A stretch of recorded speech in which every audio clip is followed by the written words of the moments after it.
अरिहंत सिद्ध सूर्योपाध्याय साधु सर्व अर्थ के प्रकाशी मांगलिक उपकारी हैं। इनको स्वरूप जान रागते भई जो भक्ति काय को नवाए स्तुति को चाहिए। धन्य धन्य ते काज सब आज भय कर जोरी बार बार वंदना हमारी है। मंगल कल्याण सुख ऐसो हम चाहत हैं। हो मेरी ऐसी दशा जैसी तुम धारी है। हो मेरी ऐसी दशा जैसी तुम धारी है। मंगलमय मंगल करण प्रीत राग विज्ञान नमो ताहि जाते भये अरहंतादि महान। करि मंगल करियो महा ग्रंथ करण को काज। जाते मिले समाज सब पावे निज पद राज। इस भव तरु का मूल एक जानहु मिथ्या भाव। ताको करि निर्मूल अब करिए मोक्ष उपाय। करिए मोक्ष उपाय।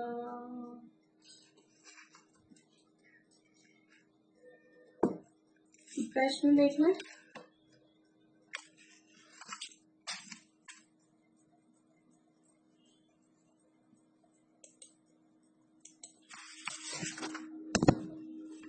कौन से नंबर से था प्रीति बताओ। 84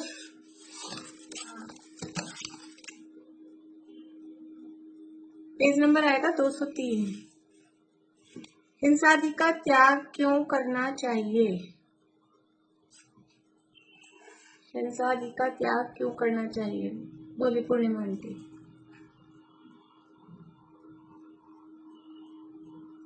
ज्ञान अवस्था में जब स्वच्छंद प्रवृत्ति हो रही थी तो ज्ञान प्राप्त करने पर तो परिणति को रोकना ही है।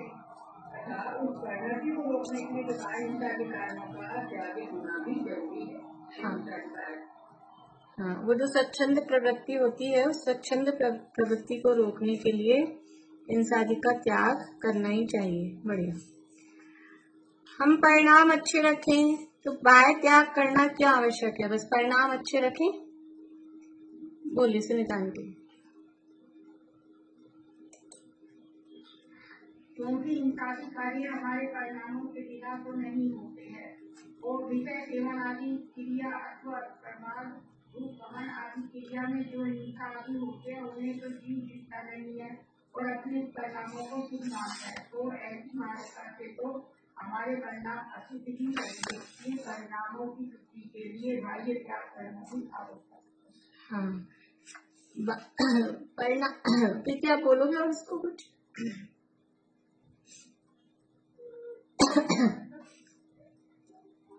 यदि हिंसा कार्य हमारे परिणामों के बिना ये सरल संभव है। विषय सेवन आदि क्रिया अथवा प्रमाण गमन आदि क्रिया परिणामों से ही होती है। लेकिन मिथ्याभाषी मिथ्या दृष्टि भी इन क्रियाओं में स्वयं मन को करता है लेकिन अपने होने वाली मिथ्या आदि को मानता नहीं है और कहता है कि हमारे परिणाम तो अच्छे। तो ऐसी मान्यता से तो परिणाम अशुद्ध ही कहे गए। हाँ बढ़िया। सुनीता आंटी का भी सही था, बस थोड़ा सा वो अपनी लैंग्वेज में बनाने की बात है।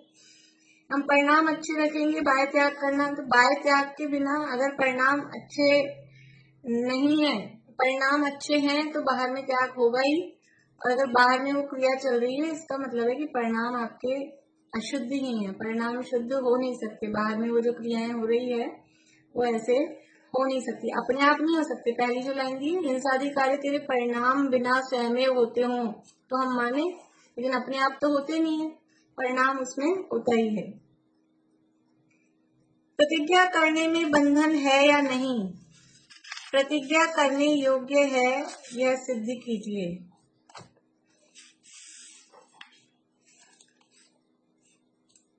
बोलो प्रीति।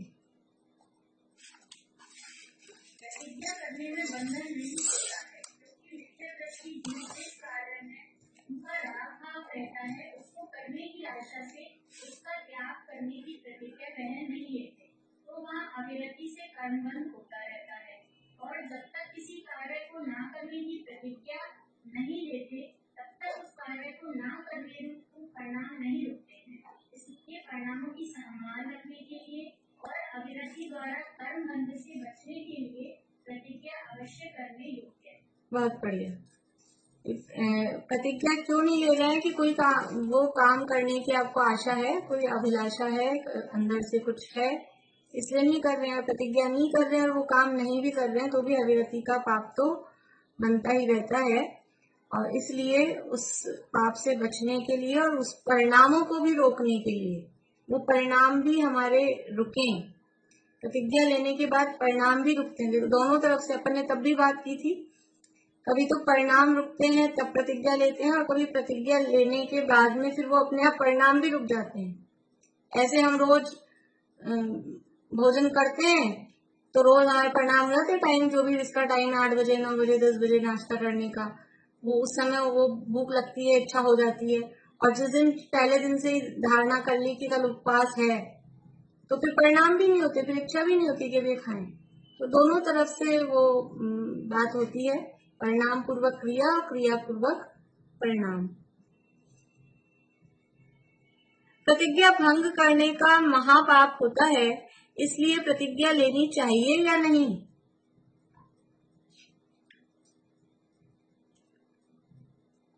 और कोई बता रहे? मृदुला जी आप बताएंगे?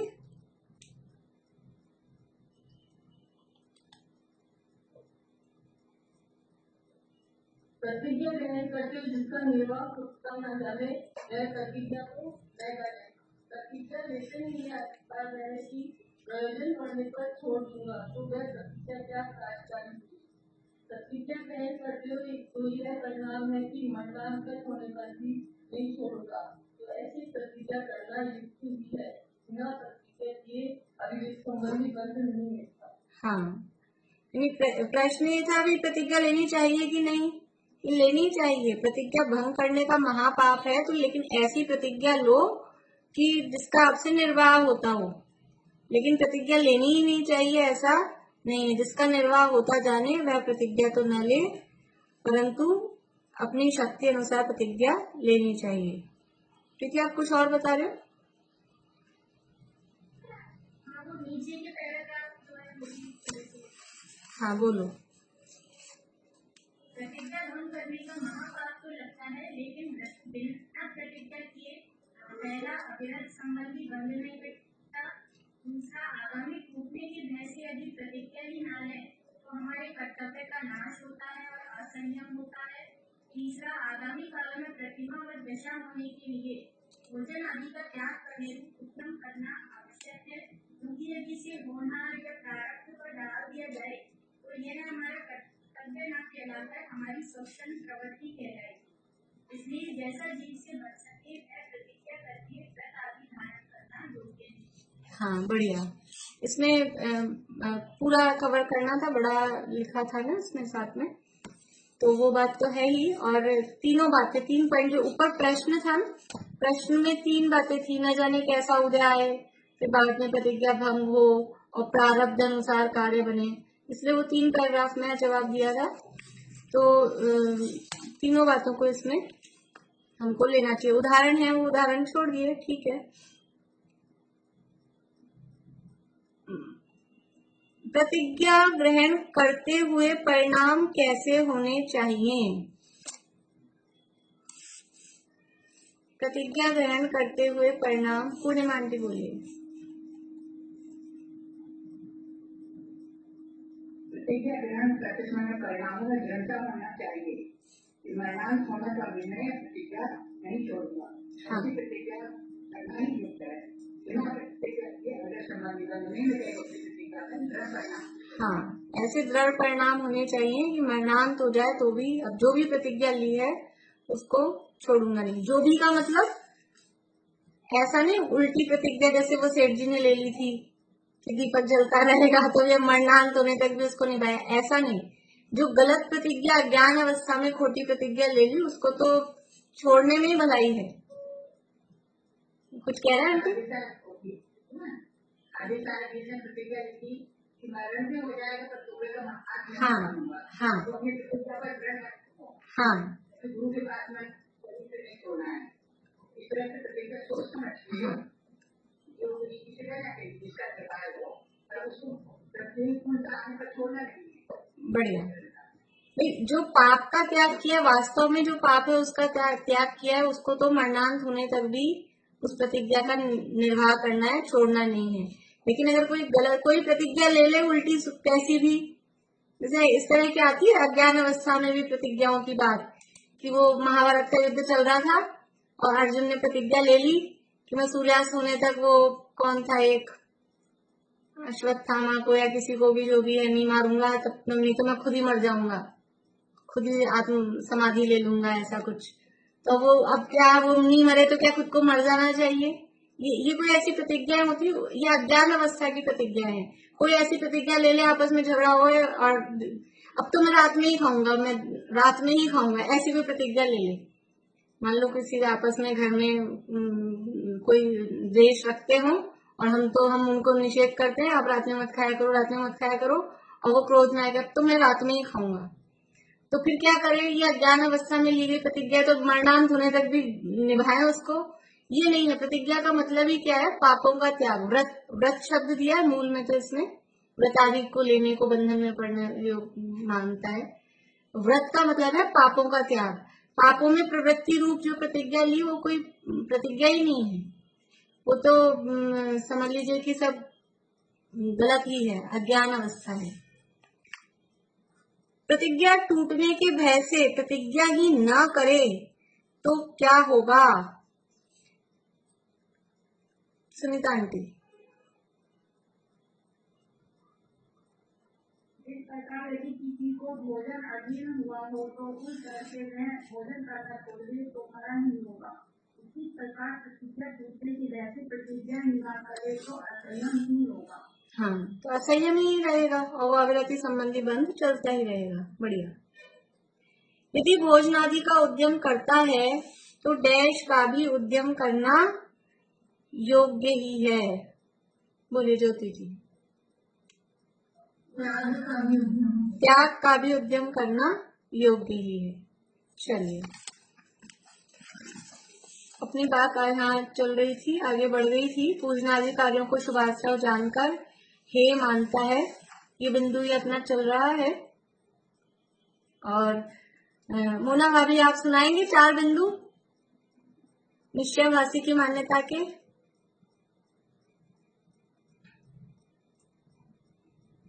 कोशिश कर रही हूँ। हाँ बोलिए सर।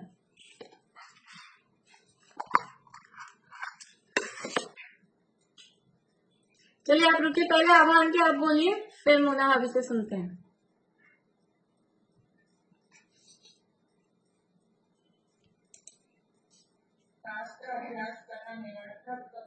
नहीं, मेन जो मान्यता के शुरू वाले जो 4 बिंदु थे,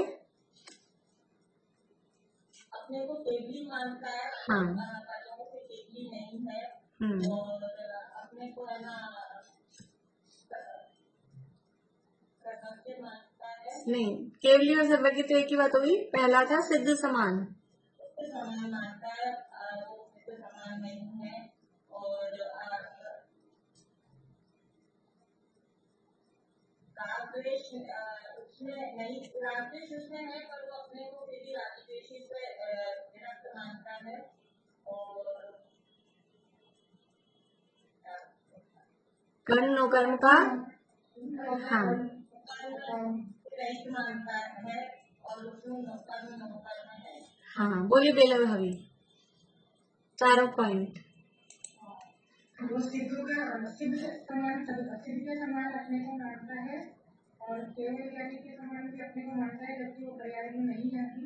उसका राग और द्वेष जो कि आत्मा के ही है, पर वो उनको भिन्न मानता है, उनसे भिन्न मानता है, और कर्म और नौ कर्म से अपने को भिन्न मानता है, जबकि वो हाँ, राग और द्वेष आत्मा के हैं ऐसा नहीं, आत्मा में होते हैं, आत्मा के ही है तो फिर तो स्वभाव हो जाएगा, आत्मा में होते हैं। हाँ, और अभी वर्तमान में हो रहे हैं, फिर भी उससे अपने को रहित मानते हैं। बढ़िया, बोलिए मुन्ना भाभी।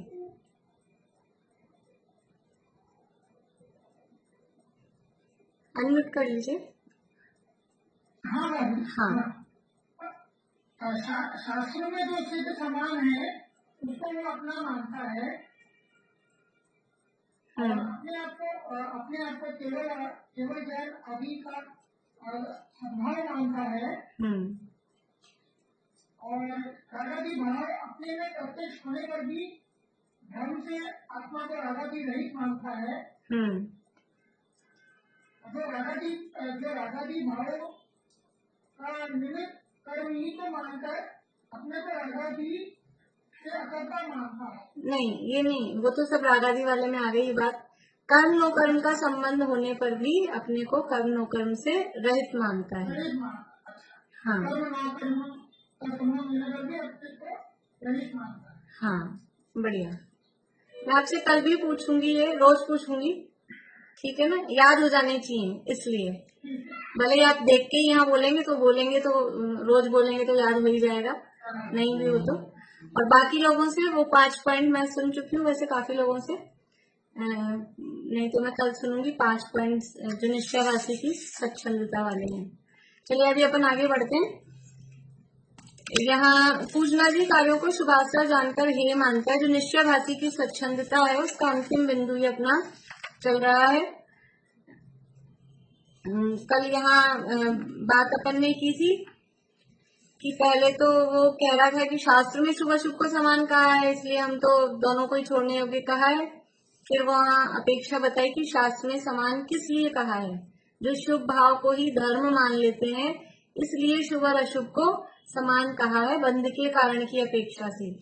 बंध के कारण की अपेक्षा से उन दोनों को अशुद्धता की अपेक्षा से और बंध कारण की अपेक्षा से समान कहा है। फिर ये कहता है कि हमको ये तो अशुभ भाव है वो तो अपने आप होते हैं, उसके लिए हमको इच्छा नहीं करनी पड़ती, लेकिन ये शुभ भाव में तो इच्छा करनी पड़ती है, और इच्छा करना है, इच्छा है वो तो गलत है, इच्छा तो होनी नहीं चाहिए, इच्छा ही तो दुख का कारण है, इसलिए हम तो ऐसी इच्छा नहीं करते। तो यहाँ उसका जवाब दिया कि अगर शुभ प्रवृत्ति में इन शुभ कार्यों में उपयोग लगता है तो इच्छाएं वैसे ही अपने आप ही कम हो जाती हैं, ये कामादिक विषादिक ये कम हो जाते हैं, हीन हो जाते हैं, विरागता बढ़ती है, इच्छाएं अपने आप ही कम हो जाती हैं। जब तक हम भी समझ लीजिए, अभी तो स्थूल रूप से जो तत्व ज्ञान हमको है, अभी तो वास्तविक गहराई वाला तो है नहीं, समझ लीजिए उसकी गहराई तक, लेकिन स्थूल रूप से भी जो हम स्वाध्याय वगैरह ये जो कर रहे हैं उससे भी हमको ऐसा समझ में आता है कि हमारी इच्छाएं कम हो गई। पहले ऐसी इच्छा थी, हम खुद अपने आप कभी कभी बातें करके बैठते हैं तो बताते हैं, पहले तो हमको ये ऐसी इच्छा थी, ऐसे जाते थे, ये घूमते थे, ये फिरते थे, ये अच्छा लगता था, वो अच्छा लगता था, खूब शौक था, और अब कुछ नहीं रहा। क्यों नहीं रहा? कि अब सब चीजें ऐसे ही लगती कि क्या क्या करना, किसको, मतलब कोई देखने की चीज हो, पहनने की चीज हो, कि सब वही है, उसमें कोई ऐसा कोई कलर हो, कोई डिजाइन हो, कुछ फर्क नहीं पड़ता। पहले बहुत ऐसे चूजी, यही वाला कलर, यही वाला डिजाइन, ऐसा होना चाहिए, बिल्कुल सिलेक्टेड पीस होना चाहिए, बुटीक पीस होना चाहिए, ऐसा लेकर आएंगे। और अब क्या है, ठीक है कपड़े पहनने कोई से ही पहन लो, ठीक ठाक से लगे बस, ऐसा। तो ये जो अपने आप ही विरागता बढ़ती है, ये अपने आप ही इच्छाएं कम हो जाती हैं। खाने पीने में भी ये बना बना के खाने का शौक, अर्जेंट लाएंगे, बनाएंगे, उसके बाद भोजन करेंगे कि ये खाना है आज तो हमको। और अब क्या है कि ठीक है, जो जैसा बन गया, जो बन गया, जब बन गया उस हिसाब से खा लिया। तो ये इच्छाएं अपने आप कम होती हैं, इसलिए जहाँ थोड़ा पाप लगे वह काम करना। ये बात भी कही कि ये अशुभ भाव वाली इच्छाएं तो हो भी हैं, वो होंगी, भूमिका के अनुसार वो काम होंगे, लेकिन कौन सा काम करना कि जिसमें कम पाप लगे। देखो अपने को ऐसा हो रहा है, गाड़ी चला रहे थे और ट्रैफिक पुलिस वाले ने पकड़ लिया। अब ट्रैफिक पुलिस मतलब हम कोई करप्शन यानी भ्रष्टाचार का हम कोई वो नहीं कर रहे, लेकिन एक जनरल जो होती है चीज, ट्रैफिक पुलिस वाले ने पकड़ लिया तो क्या करें। अब वो तो कह रहा है 1000 रुपए दो, बेल्ट नहीं लगा रखी थी या कुछ भी छोटी मोटी कोई भी कमी थी समझ लो, तो वो कह रहा है 1000 रुपए की वो बनेगी, आपकी रसीद कटेगी। तो हम क्या करते हैं कि 1000 रुपए लगने थे और फिर 100 रुपए में ही काम चल जाए कि लो भी ले दे के निपटाओ ना। तो जो कम से कम जो लगे वो लगाना चाहते हैं, हम उसका क्वेश्चन नहीं कर रहे, वो करना चाहिए, वो गलत काम है, लेकिन ऐसा होता है। अब हम सोचते हैं कि आप बच गए, 1000 लगने थे 100 ही लगे। और भी किसी भी जगह अपन समझ सकते हैं इस तरह का, कोई अपना मान लो ऐसा कुछ हो गया है, ठीक करानी है कोई चीज और कुछ ज्यादा नुकसान हो रहा था, उसमें ज्यादा खर्चा आ रहा था और फिर वो थोड़ा ही नुकसान होके काम चल गया। तो जिसमें खर्चा तो होगा, पैसा तो जाएगा, ये तो सही है, लेकिन अब जहाँ कम लग जाए, कम से कम में हो जाए, वो काम करते। ज्यादा पैसा लग रहा था, उसकी जगह कम पैसे में ही काम हो जाए, वो हम उपाय करते। तो ऐसे ही पाप तो लगेगा। भोजनादि क्रियाएं हैं, अभी इस भूमिका में रह रहे हैं गृहस्थ अवस्था में, तो पाप तो लगेगा। तो क्या करना कि अभक्ष्य भक्षण करेंगे तो बहुत पाप लगेगा, इसलिए भक्ष्य वस्तुएं खाएं तो पाप तो लग रहा है लेकिन कम पाप लग रहा है। इसलिए यहाँ कहा कि ये उद्यम करने पर भी यदि कामादिक व शुद्धादिक पीड़ित करते हैं तो उनके अर्थ जिससे थोड़ा पाप लगे वह करना। 205 पेज पे लास्ट लाइन पढ़ रहे हैं हम लोग, 205 नंबर पेज पे लास्ट की लाइन। परंतु शुभोपयोग को छोड़कर निशंक पाप रूप प्रवर्तन करना तो योग्य नहीं है। कि हम शुभोपयोग को हम हे बता रहे हैं, पूजा पाठ आदि क्रियाओं को हे बता रहे हैं, फिर करेंगे क्या कि वो पूरा पाप रूप प्रवर्तन करेंगे तो समझ लो कि इतना इतना अपना नुकसान हो रहा है। तो नुकसान कम से कम हो वो हम उपाय करते हैं। कोई भी चीज अपन बाजार से कोई सामान ला रहे हैं, मान लीजिए उसका डब्बा टूट गया या उसकी थैली फट गई, अब वो चीज बिखर रही है, तो जितनी बिखर गई उतनी तो बिखर गई, बाकी को तो बचाएं। तो कम से कम जिसमें नुकसान हो वो काम करते हैं।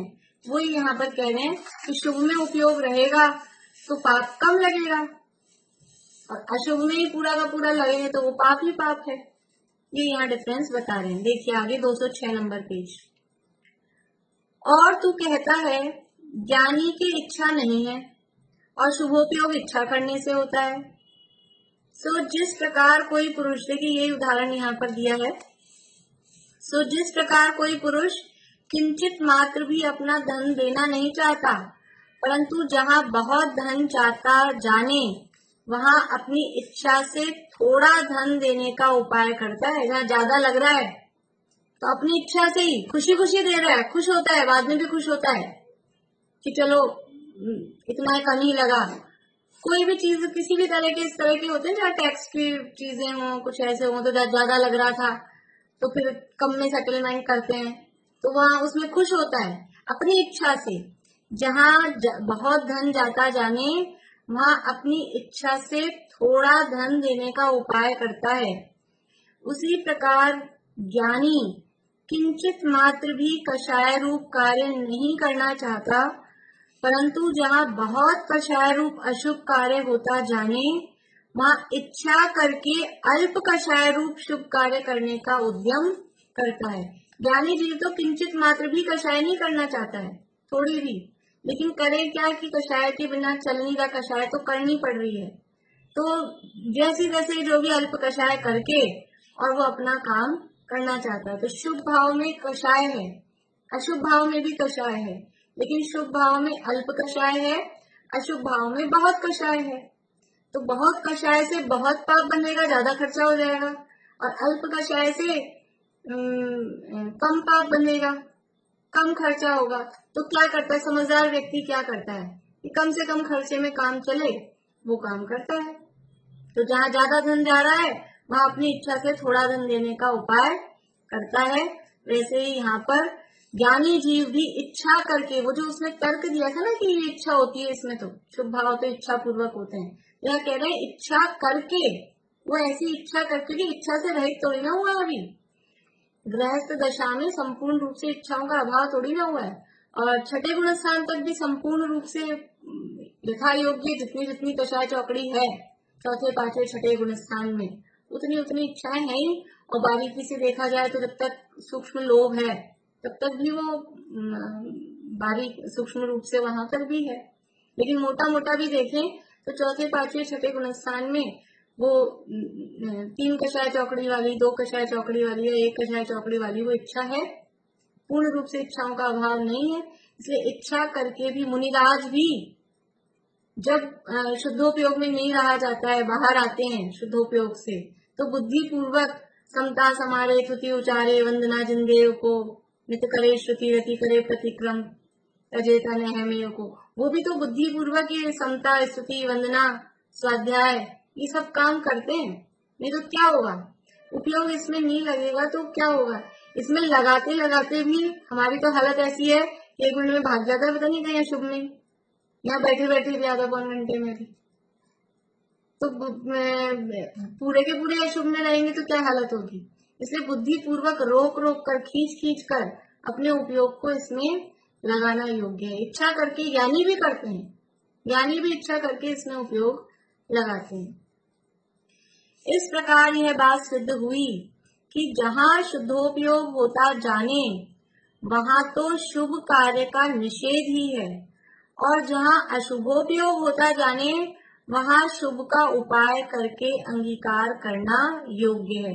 जहाँ शुद्धोपयोग होता जाने वहां तो शुभ कार्य का निषेध ही है।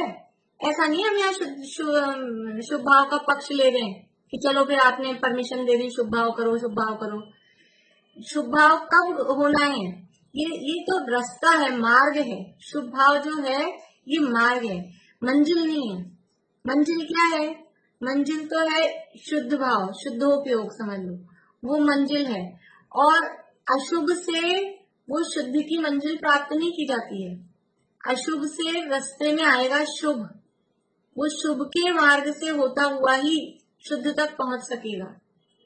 तो जब तक वो मंजिल नहीं मिल रही है शुद्ध वाली, तब तक शुभ भाव कहाँ है। जब तक आप मंजिल पे नहीं हो तब तक ठीक है, यहाँ वेट करो। लेकिन जैसे वेटिंग रूम ही अच्छा, हम ट्रेन आई नहीं, लेट हो रही है, वेटिंग रूम में बैठ गए, बढ़िया था, अच्छा सुविधाएं थी, बढ़िया सब एसी चल रहा था और ढंग से आराम से बैठे थे, तो फिर क्या यहीं रुक जाए? वो मंजिल है क्या? वो वेटिंग रूम में आपको आराम लग रहा है तो क्या वहीं रुक जाए? कि वो जब तक ट्रेन नहीं आ रही तब तक ही ठीक है, ट्रेन आए तो अपनी ट्रेन में बैठो, फिर थोड़ी ना वो रुकने लायक है। ऐसे ही जब तक यहाँ अगर शुद्धोपयोग हो रहा है, ट्रेन आ गई है, तब तो उसका भी निषेध ही है। फिर वो कोई वेटिंग रूम कितना ही अच्छा हो, A क्लास का हो बिल्कुल बढ़िया, तो भी वो रुकने लायक नहीं है। ऐसे ही अगर शुद्धोपयोग हो रहा है तो फिर ये शुभ भाव करने योग्य नहीं है, फिर तो उसका निषेध ही है। लेकिन अशुभोपयोग होता है तो फिर उस शुभ का अंगीकार करने को कहते हैं। अगर अशुभ में उपयोग जा रहा है, ऐसे प्लेटफॉर्म में बैठे बैठे परेशान हो रहे हो, तो फिर कह रहे हैं कि अंदर आके आराम से बैठो, बढ़िया आपके एसी लग रहा है, A क्लास का आपका वेटिंग रूम है, यहाँ बैठो। ऐसा देखो क्या होता है, कभी अभी रिजल्ट आया ना, बच्चों के रिजल्ट आया, मान लो रिजल्ट आया, अब किसी एक बच्चे के एक सब्जेक्ट में वो सप्लीमेंट्री, और कोई दूसरा बच्चा 3 सब्जेक्ट में सप्लीमेंट्री, 3 में तो पूरा फेल ही रहेगा, 2 में सप्लीमेंट्री, ठीक है। तो अब क्या कहेंगे कि जिसकी 1 में आई है उसको कहेंगे कि ये तो फिर भी ठीक है, ये देखो ये तो 2 में है। क्या कहेंगे, ये अच्छा है क्या? अच्छा नहीं है, लेकिन कंपैरिजन जब करेंगे ना कि ये तो 1 में आया है, ये तो 2 में आया है, तो ये तो फिर भी ठीक है, तो वो खुश हो जाए जिसकी 1 में सप्लीमेंट्री आई है, वहां मेरी बड़ाई कर रहे हैं, तो क्या मिठाई बांटेगा वो कि चलो मेरी बड़ाई कर रहे हैं, ये तो बढ़िया है, ये तो अच्छा है, ये तो 2 में आया है। ये तो कंपैरिजन है कि उस अशुभ से तो ये शुभ ठीक है, ऐसा कहा। अच्छे दोनों ही नहीं है, लेकिन यहाँ कंपैरिजन की बात है। ऐसे ही शुभ में भी रुकना योग्य नहीं है, शुभ करने लायक है, रमने लायक है, रुकने लायक है, ऐसा नहीं है। लेकिन जब तक शुद्ध नहीं हो रहा तब तक वो शुभ का ही सहारा लिया क्या जाता है, वही है ही, रास्ते में वही आएगा, उसके बिना कोई चारा ही नहीं है ऐसा। इसलिए जहाँ शुद्धोपयोग होता जाने वहां तो शुभ कार्य का निषेध ही है, और जहाँ अशुभोपयोग होता जाने वहां शुभ का उपाय करके अंगीकार करना योग्य है। इस प्रकार अनेक व्यवहार कार्यों का उत्थापन करके जो स्वच्छंद पने को स्थापित करता है उसका निषेध किया। अनेक व्यवहार कार्यों का, यहाँ तो उदाहरण दिए 5 केवल, शास्त्राभ्यास को, गुणस्थान वांग्मय स्थान के चिंतन को, व्रतादि को, और ये क्या था चौथा, प्रतिज्ञा लेने को बंधन में पड़ना मान रहा है, ये तो व्रतादिक में आ गया। पूजनादि कार्यों को शुभाश्रय, कौन सा रह गया, तपस्चरण करने को क्लेश, मोटे मोटे कहे हैं, ये मोटे मोटे कहे हैं। लेकिन ऐसे ही जो भी जितने भी व्यवहार कार्य हैं उन सबका वो उत्थापन करता है, ये कुछ नहीं करना, क्योंकि शास्त्रों में इनको शुभ भाव मान के शुभ का निषेध किया गया है। जहाँ अध्यात्म शास्त्र है, जहाँ शुद्ध की मुख्यता कही जाती है, जीव को शुद्ध में लगने की प्रेरणा दी जाती है, तो इन सबका निषेध किया जाता है। और ये है निश्चयभासी, ये अपने आप को वैसे ही अभी अपने आप को सिद्ध समान मान रहा है, केवल ज्ञानी मान रहा है, राग आदि अपने में होते ही नहीं है, इसलिए ये सारी क्रियाओं का ये निषेध करता है। इस प्रकार अनेक व्यवहार कार्यों का उत्थापन करके जो स्वच्छंद पने को स्थापित करता है, स्वच्छंद पना है, ये कुछ नहीं करना है। इन सबसे क्या होता है, पूजा पाठ में क्या रखा है, अपने को तो बस आत्मा का अनुभव करना चाहिए, ये पूजा पाठ में कुछ नहीं रखा, तो पूजा भी नहीं करता और आत्मा का अनुभव तो हो ही नहीं रहा है, आत्मा में उपयोग जा ही नहीं रहा है। फिर चलता क्या है, सुबह से उठ के मंदिर नहीं जाए, पुरुष है तो प्रक्षालन नहीं करे, पूजन नहीं करे, और फिर क्या होगा, सुबह से पड़ा रहेगा, देर से उठेगा, क्योंकि अपने को पूजन पाठ तो करनी नहीं है, वो तो शुभ भाव है, वो तो शुभाश्रव है, देर से उठेंगे, फिर मंदिर भी जाके क्या करना है, ये स्वच्छंद पने को स्थापित करता है। ऐसा भगवान के दर्शन से क्या होगा, ये मैं ही हूं ना तन मंदिर में, यहीं अंदर भगवान विराजमान है, इसलिए बाहर की पत्थर की मूर्ति को क्या पूजना। इस तरह के विचार, ये स्वच्छंदता निश्चयभासी की होती है। वास्तव में जो ज्ञानी होता है उसको तो जितना भगवान का बहुमान आता है उतना ज्ञानी को कहाँ से आ सकता है। ज्ञानी को ही वास्तव में देवशास गुरु का बहुमान आता है, बहुमान आए बिना रहता नहीं है। जिसको अपने आत्म स्वरूप की खबर हुई, वास्तव में आत्मा का अनुभव हुआ, तो उस आत्मा को जानने वाले और उस आत्मा को बताने वाले ऐसे देवशास गुरु के प्रति उसको बहुमान आए बिना रहता नहीं है। देखिए अब कह रहे हैं आगे, केवल निश्चयाभास के अवलंबी जीव की प्रवृत्ति। अभी ये जो बातें अभी तक बताई, ये तो मान्यताएं बताई थी, फिर उसकी स्वच्छंदता, अब उसी चीज को वापस से बता रहे हैं कि उसकी प्रवृत्ति कैसी होती है, किस तरह से उसका समझ लो, उसकी लाइफस्टाइल कैसी होती है, किस तरह से वो बिहेव करता है। अब उसी केवल निश्चयावलंबी जीव की प्रवृत्ति बतलाते हैं। एक शुद्धात्मा को जानने से ज्ञानी हो जाते हैं, अन्य कुछ भी नहीं चाहिए, ऐसा जानकर कभी एकांत में बैठकर ध्यान मुद्रा धारण करके मैं सर्व कर्मोपाधि रहित सिद्ध समान आत्मा हूँ इत्यादि विचार से संतुष्ट होता है। हमको ऐसा लग रहा है ये क्या गलत कर रहा है, अपन भी तो कभी कभी ऐसा सोचते हैं कि भाई एक शुद्ध आत्मा को जानना है और मैं सर्व कर्मोपाधि रहित हूँ, कहीं एकांत में जाके बैठ गए, मंदिर में बैठ गए, कमरे में बैठ गए, और ऐसा ही तो हम विचार करना चाहते हैं और करते हैं, तो फिर क्या गलत है। लेकिन क्या कह रहा है, इत्यादि विचार से संतुष्ट होता है, बस इतना विचार कर लिया, अनुभव नहीं हुआ, आत्मा का अनुभव नहीं हुआ, और क्या मानता है कि वो शुद्धात्मा को जानना चाहिए, शुद्धात्मा को जानने से ज्ञानी हो जाते हैं, और कुछ भी नहीं, और कुछ भी नहीं। तो वो पूजा पाठ नहीं, शास्त्राभ्यास नहीं, तपस्चरण नहीं, व्रत उपवास नहीं, और कोई विचार विकल्प नहीं, करना योग आदि के कुछ भी नहीं, केवल एक शुद्धात्मा को जानने से ज्ञानी हो जाते हैं, अन्य कुछ भी नहीं चाहिए। ऐसा जानकर कभी एकांत में बैठकर ध्यान मुद्रा धारण करके बैठ जाता है ध्यान में, और मैं सर्व कर्मोपाधि रहित सिद्ध समान आत्मा हूँ इत्यादि विचार से संतुष्ट होता है। बस ऐसा विचार कर लेता है, बैठ गया, पूजा पाठ कुछ नहीं करनी, अपने को तो आत्मा को जानना है, आंख बंद करके मैं सिद्ध समान शुद्ध आत्मा हूँ, और बहुत बहुत कर लिया मैंने, बहुत धर्म हो गया, और अपने को तो आत्मा का अनुभव हो गया, मैं सिद्ध समान हूँ, ऐसा ही मान लेता है, संतुष्ट हो जाता है।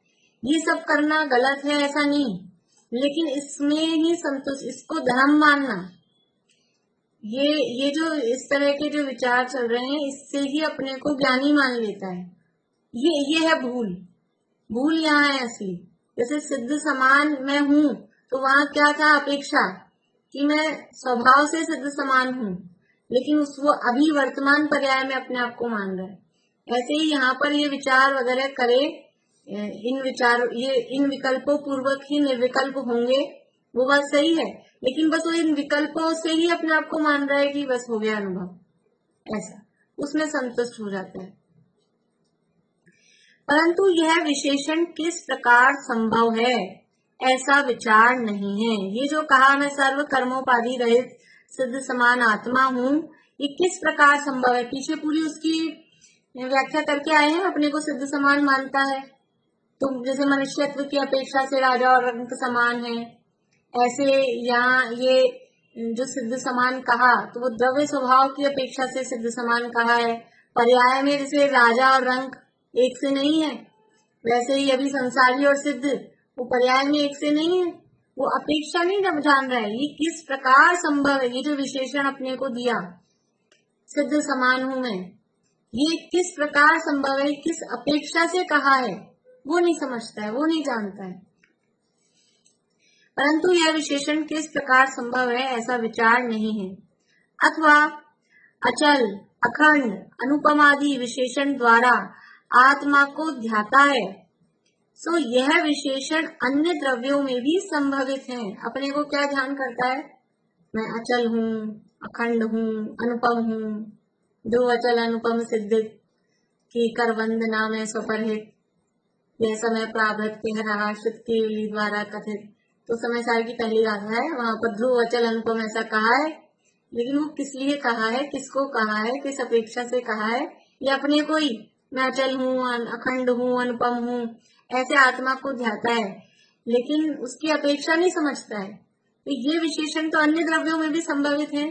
कौन सा द्रव्य अचल नहीं है, अभी सद्द्रव्य लक्षणम चल रहा है अपना दिन में, कौन सा द्रव्य अचल नहीं है, सारे के सारे द्रव्य अचल हैं। कौन सा द्रव्य चलायमान होता है, सब सत है, अस्तित्व गुण है, तो सब अचल हैं। जिसमें अस्तित्व गुण है वो अचल है, वो अपने स्वरूप से कभी चलायमान नहीं होते। जीव है वो जीव ही रहता है, पुद्गल है वो पुद्गल ही रहता है, कोई भी द्रव्य अपने स्वरूप से चलायमान नहीं होता, सब द्रव्य अचल हैं। धर्म द्रव्य कभी अधर्म द्रव्य नहीं होता। बोर हो जाते होंगे, वो चलाता चलाता, जिसको देखो उसको वो चलाता रहता, कभी एक्सचेंज कर लेते होंगे अपना काम, कि तू मेरा काम ले ले, मैं तेरा काम ले लूं, अपन एक एक काम कर करके बोर हो जाते हैं। ऐसा कभी कोई द्रव्य अपने स्वरूप से चलायमान नहीं होता। वो काल बेचारा परिणमन नहीं कराता रहता है, कभी रुक जाए, थक जाता होगा, कुछ नहीं, सब द्रव्य अचल हैं, अखंड है। कौन से द्रव्य में खंड है, कौन से द्रव्य में खंड है, बोलो पारुल, कौन से द्रव्य में खंड है? आकाश द्रव्य में खंड है कि नहीं है? लोकाकाश है, लोकाकाश अखंड है। वो तो हमने अपने ज्ञान में अपने हिसाब से कर रखे हैं। सब द्रव्य अखंड है, आकाश में भी खंड नहीं है, जीव में भी नहीं। पुद्गल में तो हो जाते हैं ना, भेदाद अणु, भेद होता जाता है, भेद होता जाता है, तो पुद्गल में तो खंड हो जाते हैं, पुद्गल में भी नहीं होते। जो असली पुद्गल द्रव्य है परमाणु, उसमें कभी खंड नहीं होते, सब द्रव्य अखंड है, अनुपम है।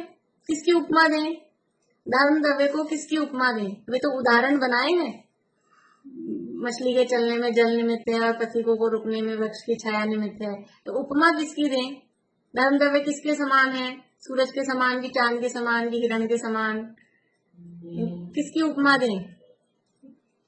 कोई उपमा नहीं दी जा सकती, किसी भी द्रव्य को किसी की उपमा नहीं दी जा सकती। अनुपम, अनुपम मतलब हम कुछ ऐसी कोई उपमा दे ही नहीं सकते। उपमा, सारी दुनिया की उपमाएं वो फीकी पड़ जाती है। फीकी पड़ जाती है मतलब कोई है ही नहीं ऐसा। इसलिए सभी द्रव्य अचल है, अखंड है, अनुपम है। ये विशेषण अन्य द्रव्यों में भी संभवित हैं तथा यह विशेषण किस अपेक्षा से है सो विचार नहीं है। ये जो कहा मैं अचल हूँ, अखंड हूँ, अनुपम हूँ, ये किस अपेक्षा से कहा गया है वो विचार नहीं, बस शब्द पकड़ लिए। मैं सिद्ध समान हूँ, मुझे अपने को सिद्ध समान ध्याना चाहिए, मैं अचल हूँ, अखंड हूँ, अनुपम हूँ, लेकिन उसका भाव क्या, किस अपेक्षा से, कैसे अचल कहा, कैसे अखंड कहा, वो कुछ विचार नहीं है। तथा कदाचित सोते बैठते जिस जिस अवस्था में ऐसा विचार रखकर अपने को ज्ञानी मानता है, कभी भी कैसे भी, ये ऐसा विचार रखकर ही, बस केवल ऐसा विचार रखकर अपने को ज्ञानी मानता है। ऐसा लगेगा कि हम मतलब बिल्कुल ऐसा लगता है कि इसमें गलत क्या है। हम अगर ऐसा विचार करें अपने को कि मैं अचल हूँ, अखंड हूँ, अनुपम हूँ, सिद्ध समान हूँ, और हर समय करें ऐसा ही, तो आप कहते हो कि दिन भर ही चिंतन करो, विचार करो, ये कह रहे सोते बैठते ऐसा विचार करता है और इसको आप गलत बता रहे हो। ये केवल विचार ही विचार है, केवल ऐसा बस विचार रखता है, न उसका अनुभव करता है, न उसकी गहराई तक जाता है कि किस अपेक्षा से बात कही गई है। केवल जैसे बोलते हैं शब्दों को पकड़ के रट्टू, रटंत विद्या जैसे होती है, उसे रट लिया और रट लिया उसको बोलता है, खाली उसकी फीलिंग नहीं है, उसका भाव भाषण नहीं है, समझ नहीं है। इसलिए इस तरह से इसकी प्रवृत्ति चलती है कि बस अपने से, अपने देखने में ऐसे लगे ये तो अपने में मगन है, ये तो अपने में रहते हैं, दिन भर विचार चल रहा है कुछ, लेकिन वो विचार ही विचार, और वो विचार में भी जो अंदर मान्यता है, मूल में गलती कहाँ है कि वर्तमान में ही अपने आप को सिद्ध समान मान रहा है, व्यवहार की क्रियाओं का पूरा निषेध कर रहा है, ये मूल में गलती है। और बस फिर ऐसे विचार करते करते अपने आप को समझ रहा है कि मैं ज्ञानी हो गया। ये ऐसे निश्चयवास के अवलंबी जो निश्चयवासी जीव है उसकी इस तरह की प्रवृत्ति होती है।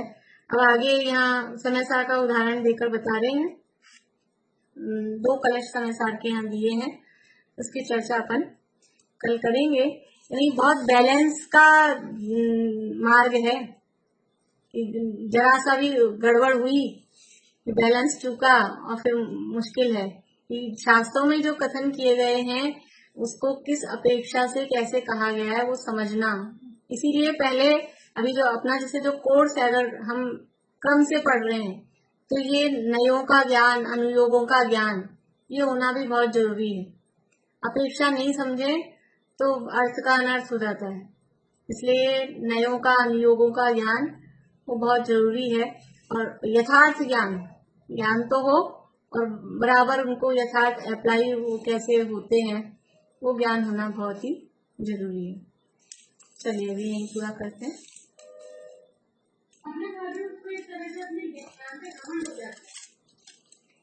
हाँ, ज्ञान पे घमंड हो जाता है और बस ऐसा है, समझ लो अपने आप को ज्ञानी मान रहा है ऐसे ही कि मैं तो ज्ञानी हूँ।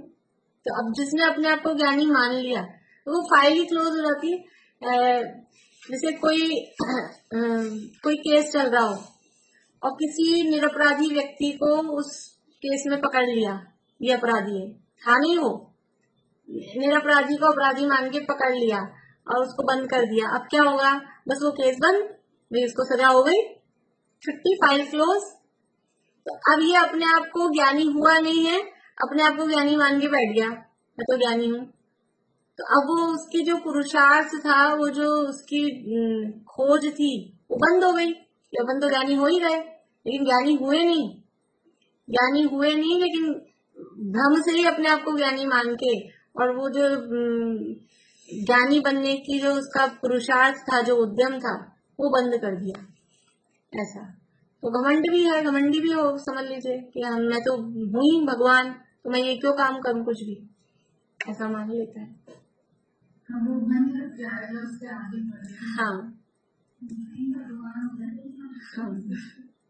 आगे क्या पीछे जाएगा वो तो आगे बढ़ना है, पीछे रहेगा। पीछे ही है। ये तो निश्चयवासी तो खतरनाक स्थिति है, मतलब वो तो है ना, पाप, क्योंकि पापों में प्रवृत्ति हो जाती है, अशुभ में प्रवृत्ति हो जाती है ना, इसलिए। चलिए,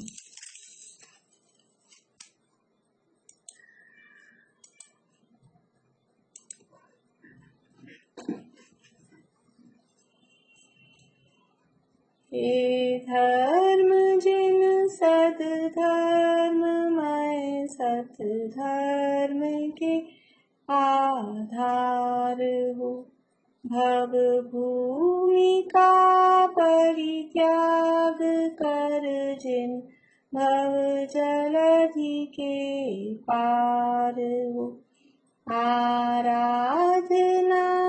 आराध कर आराधना के सार हो, धर्मात्मा परमात्मा तुम धर्म के अवतार।